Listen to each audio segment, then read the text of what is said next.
Falando agora especificamente sobre duas obras, vamos começar com Paulo e Ceia Desvairada. Paulo e Ceia Desvairada é a obra do Mário de Andrade, de 1922. A Semana de Arte Moderna tinha sido realizada, na verdade, em 3 noites do mês de fevereiro de 1922. As noites de 13, 15 e 17 de fevereiro. Teatro Municipal de São Paulo. O teatro havia sido alugado. Detalhe, o teatro era, por assim dizer, a casa dos parnasianos. Então, quer dizer, é como você fazer uma festa na casa do seu vizinho, no salão de baile do seu vizinho, né? Ou do seu inimigo, vamos colocar assim. Mas a obra Paulo e Ceia Desvairada, ela sai algum tempo depois da Semana de Arte Moderna. E ela tem todas as características da valorização da cidade de São Paulo. Uma das grandes características do Mário de Andrade, diga-se de passagem. O Mário de Andrade, só para não deixar perder esse momento, o Mário de Andrade apresentava nas suas obras, se nós formos caracterizar as obras do Mário, ele tem duas características. Primeiro, o amor incondicional à cidade de São Paulo. O Mário de Andrade é o poeta da cidade de São Paulo, né? Conhecido como o poeta de São Paulo, Mário de Andrade. E outra característica que o Mário de Andrade tem é o ódio à sociedade burguesa paulistana. A vida do Mário de Andrade, ela está ligada à cidade de São Paulo. A obra do Mário de Andrade está ligada à cidade de São Paulo. Como eu falei, o amor à cidade e o ódio à burguesia paulistana parecem coisas contraditórias, mas não são, né? Paulo e Ceia Desvairada, que é de 1922, mostra realmente essa característica. A característica da valorização de São Paulo, dos lugares de São Paulo, da necessidade de se saber viver numa cidade onde quem sabe viver ali saberia viver em qualquer lugar do mundo. Paulo e Ceia Desvairada é, por assim dizer, um exercício de futuro, de antevisão do que a cidade se tornou, né? Se nós formos analisar que São Paulo, naquela época, em 1922, havia mais ou menos de 600 mil a 800 mil pessoas, né? Então era um pouco maior do que Sorocaba, e hoje com 15 milhões, deve estar São Paulo, aproximadamente 15 milhões, o que São Paulo se tornou, né? Que é uma pauliceia desvairada, que ninguém dorme. Inclusive em algumas poesias de Paulo e Ceia Desvairada, o Mário de Andrade deixa isso muito claro, né?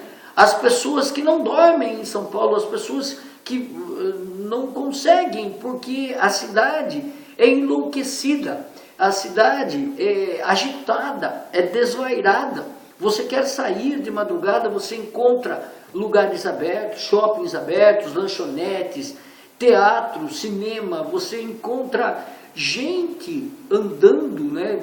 Embora com medo de violência, mas gente andando, carros nas ruas. Você está, por exemplo, num daqueles prédios de São Paulo, isso eu estou falando hoje, 2013, você está num daqueles prédios de São Paulo, você está lá no 15º andar e de repente você ouve barulhos de buzinas lá na rua, você sabe que há pessoas lá fora que não estão dormindo e que vão chegar 4, 5, 6 horas da madrugada na casa, né? Então, é uma antevisão do que seria São Paulo hoje, já em 1922.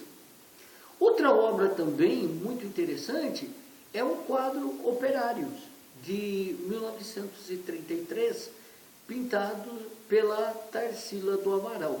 A Tarsila do Amaral era amiga muito próxima do Mário de Andrade.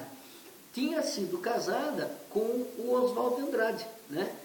Eu digo tinha sido casada porque, de uma forma ou de outra, o Oswald de Andrade não ficaria muito tempo com a Tarsila. Eu até acho muito estranho que a Tarsila tenha se casado com o Oswald, porque a Tarsila ela tinha ares europeus, ela tinha características europeias, enquanto o Oswald de Andrade era um aventureiro, ele era um cara, não no mau sentido, mas ele era um cara que não se prendia a pessoas, né? Ele não se prendia a gentes, né? Ele era um bonitão lá dos modernistas.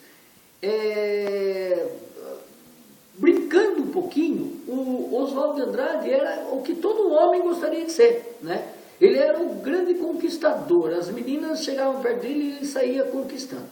E foi assim que em 1928, o Oswald de Andrade havia conhecido a Pagu, né? Marxista, ligada ao movimento comunista brasileiro, e que algum tempo depois ele se isola, ele se afasta da Tarsila do Amaral, né? Criando entre o Mário de Andrade e o Oswald de Andrade uma briga, né? Que nunca foi solucionada, tá?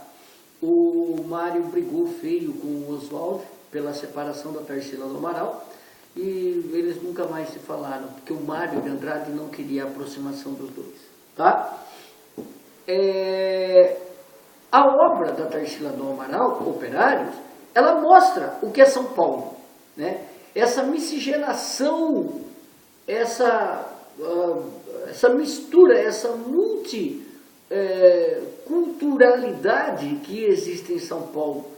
Isso fica muito claro também numa outra obra, que é Brás, Bexiga e Barra Funda, do Alcântara Machado, onde a sociedade portuguesa e a sociedade italiana convivem em São Paulo, mas não convivem de uma forma tão pacífica. Isso repercute mais tarde na diferença entre Corinthians e Palmeiras. Por que esses dois clubes não se gostam? Não se gostam não é simplesmente uma questão clubística, é uma questão mesmo de início, de culturas diferentes. De um lado uma cultura espanhola-portuguesa, luso-espanhola, e de outro uma cultura italiana, né? Mas a obra Operários, ela mostra justamente isso. Esse povo, essa massa de imigrantes que se muda para São Paulo com o início da industrialização da cidade, na década de 30, e é uma obra muito interessante porque ela tem chaminés atrás. É uma massa de pessoas, de operários, e existem várias chaminés atrás, e uma delas saindo fumaça, né? Mostrando o que foi essa industrialização da cidade, essa multiculturalização da cidade. Havia de todos os povos um pouco, japoneses, italianos, russos, alemães, isso só falando de gente que vem de fora, né? E as emigrações, então também muita gente do Nordeste. Então, esse quadro da Tarsila do Amaral, de 1933, o quadro Operário, é um quadro que representa muito bem a formação e essa miscigenação ocorrida na cidade de São Paulo.